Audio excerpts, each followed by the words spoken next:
Nossa programação, viu? Você sabe que segunda-feira é o nosso dia de falar dos direitos que a gente tem, né? Hoje, então, o assunto do quadro Seus Direitos, direito do consumidor. A gente está recebendo aqui o advogado Bruno Frias para nos ajudar com essa missão. Então, doutor, seja bem-vindo. Boa tarde. Obrigado, boa tarde. Em linhas gerais, assim, o consumidor tem direito a quê? Em relação à compra, seria interessante primeiro destacar algumas modalidades, né? Mais especificadamente duas. Uma, quando ela é feita dentro do estabelecimento, né? Ou seja, o consumidor ele vai até a loja e lá adquire o seu produto, e outra compra, outra modalidade, quando ele realiza por qualquer outro meio que não dentro do estabelecimento. Ou seja, e-mails, sites, telefones, enfim, aplicativos, qualquer outro meio que o consumidor não tem um contato direto com o produto a qual ele está adquirindo. Então, aqueles consumidores que eles se dirigem até o estabelecimento e de lá saem com os seus produtos, eles não podem alegar, né, nenhum tipo de... para troca, né, eles não podem alegar que eu não gostei da cor, eu não gostei, o tamanho não serviu, né, a loja ela não tem essa obrigação, salvo, né, a não ser que a loja se comprometa a efetuar essa troca.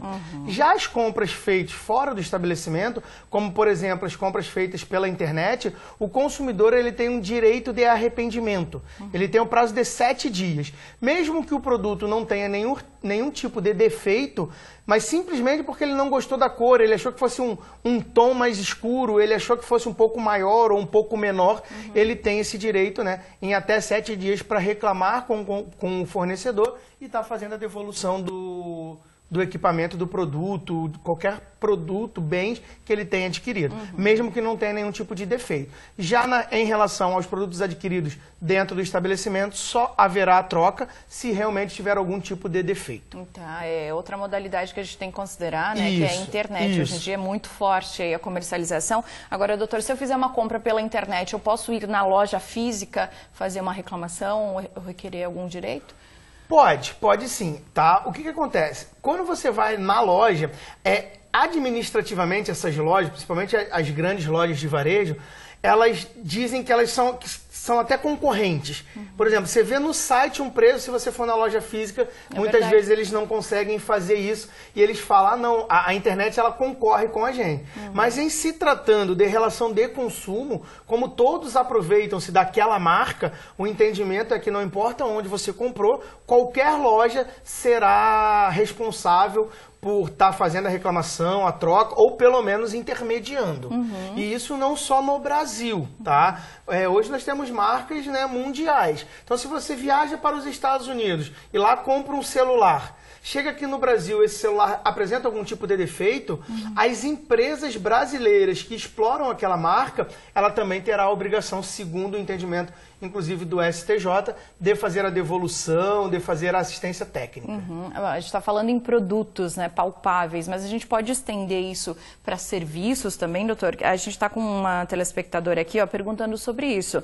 Ela disse que contratou uma construtora para fazer a casa e deu defeito na cerâmica do banheiro. E aí ela precisa trocar agora e não tem mais, E quero trocar como não tem mais a mesma. Qual seria o direito do consumidor, como resolver essa situação, né?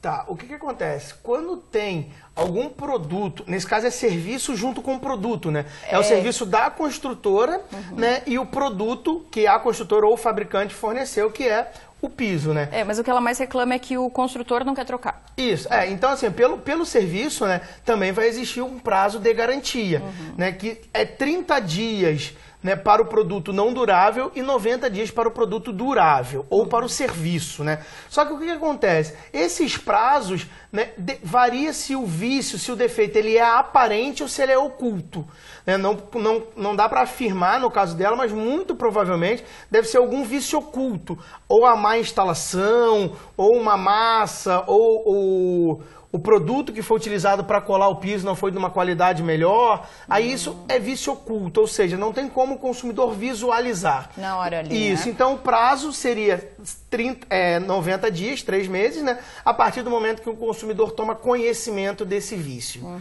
E se esse vício né? Se esse defeito ele causar um dano maior, por exemplo, estourou o piso, quando ele levantou, ele estourou, acabou quebrando, causando outros danos, além de ter cortado o filho ou a própria consumidora, isso o prazo já aumenta para 5 anos. Nossa. São dois, um é o vício do produto e o outro é o fato do produto, né? Então, em linhas gerais, o vício, que é esse prazo mais curto, é quando o defeito é só o próprio produto ou serviço. Eu comprei um telefone e o telefone queimou. Ou seja, não causou nenhum dano além do aparelho. Claro, aí tem questões, mas era o número que eu tinha, né? Aí é uma discussão um pouco maior. Mas se for só em relação ao produto. Agora, não, esse produto ele estourou, ao estourar ele queimou a minha televisão, ou ele estourou enquanto eu estava falando, acabou causando algum dano, ou seja, o prejuízo pelo produto, pelo defeito, é maior do que só o produto. Sim. Aí o prazo é previsto no artigo 27 do Código de Defesa do Consumidor, que são de 5 anos. Entendi. Aqui tem uma outra pergunta também. O produto que está na vitrine ou em exposição, ele deve ser vendido mais barato, porque a telespectadora comprou uma geladeira e a loja vendeu para ela o que estava na vitrine. E aí, quando ela recebeu em casa, ela viu que estava arriscada. O que acontece? Tem algumas promoções, né, que são produtos de mostruário. E normalmente, como o próprio nome diz, é promoção, eles acabam estando com um preço mais em conta. Então já é explicado ao consumidor que apenas esses riscos ou uma coloração diferente por alguma mancha, até pelo próprio sol tá batendo diretamente, eles não farão esse tipo de troca. Agora, se não foi esse caso, ela foi comprar, eu quero uma geladeira assim, e entregaram de mostruário, ela tem o direito à troca sim. A não ser que ela tenha tido um abatimento e que tenha sido explicado para ela. Tá, a loja tem que deixar isso claro, Sim, então. tem que deixar isso claro. Ainda que de forma verbal, mas tem que deixar de forma clara para o consumidor. Perfeito. Outra pergunta aqui, a autoescola pode segurar a carteira de motorista se o aluno não terminou de pagar, só falta uma parcela?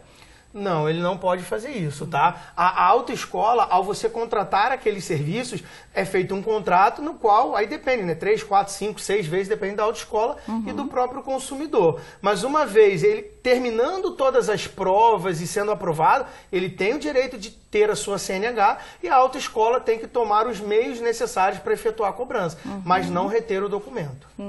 Isso acontece também com diplomas de cursos, né? A gente percebe. Isso há 10, 15 anos atrás acontecia demais com instituições de ensino. Eu estudei ali, chegou no final do ano, por algum motivo eu não conseguia efetuar o pagamento, aí eu ia fazer a transferência e às vezes até para um colégio, para uma escola pública e a instituição segurava, tá? Hoje isso é questão legal, tá? Vai estar inferindo, né? Vai estar violando a legislação civil, inclusive a retenção de documentos pode até mesmo ser caracterizado como crime.